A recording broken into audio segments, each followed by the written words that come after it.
বাঙালিরা আলু পোস্ত খেতে ভালোবাসেন না এমন মানুষ খুব কমই আছেন। আজকে নিরামিষ আলু পোস্ত রেসিপি শেয়ার করব শিউলির হেঁসেলে। আপনারা তো অনেক রকমভাবে বানান, আমি ঠিক যেভাবে বানাই আজকে সেই রেসিপিটা শেয়ার করছি। খুব সহজ করে তৈরি করব আলু পোস্ত রেসিপি। তার জন্য ডুমো করে আলু কেটে নিয়েছি, আলুগুলো ভালো করে ধুয়ে ঝুড়িতে রেখে জল ঝরিয়ে নিয়েছি।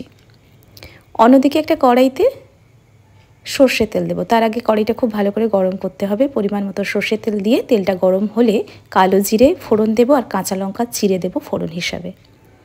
মিডিয়াম ফ্লেমে কয়েক সেকেন্ড নাড়াচাড়া করার পর কাটা আলুগুলো দিয়ে গ্যাসের ফ্লেমটা বাড়িয়ে দেব।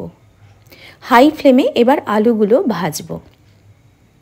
2-1 মিনিট ভাজার পর একটু লালচে রং ধরবে, হালকা লালচে রং যখন ধরবে আলুর গায়ে তখন দেব নুন স্বাদ অনুযায়ী, দিয়ে আবারও একটু আমরা আলুটাকে ভাজা করে নেব। এবার এর মধ্যে দেব খুব সামান্য পরিমাণ হলুদ গুঁড়ো। অনেকে হলুদ গুঁড়ো দেন না, না চাইলে নাও দিতে পারেন, তবে খুব সাদা ধবধবে আলু পোস্তর থেকে আমার একটু সামান্য হলুদ রঙা আলু পোস্ত খেতে বেশ ভালো লাগে। 2 গ্লাস জল দেব এরপর। তারপর এটা ঢাকা চাপা দিয়ে আলুগুলো সিদ্ধ করব। অন্যদিকে আমরা একটা কাপের মধ্যে পোস্ত বেটে রেখেছি।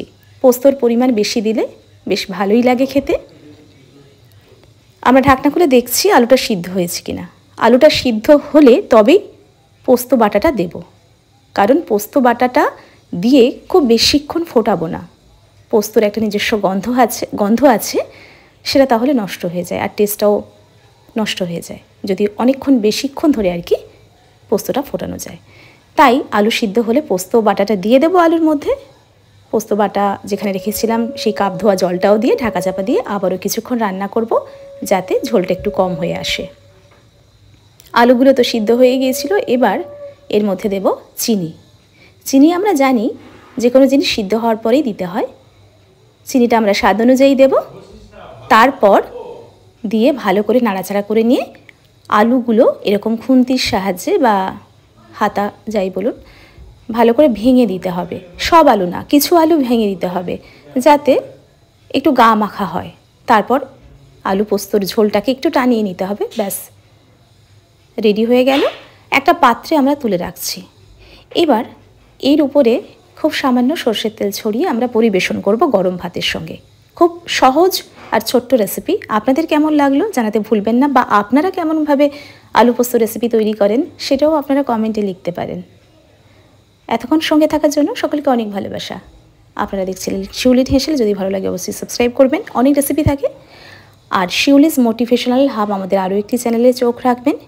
শিউলি নস্কর ফেসবুক পেজে থাকে রেসিপির ভিডিও, মোটিভেশনাল ভিডিও, গান, আবৃত্তি, আমার ছেলের গিটার, আমার ছেলের আমার গান, সবটা মিলিয়ে থাকে। অবশ্যই দেখবেন, সঙ্গে থাকবেন। নমস্কার।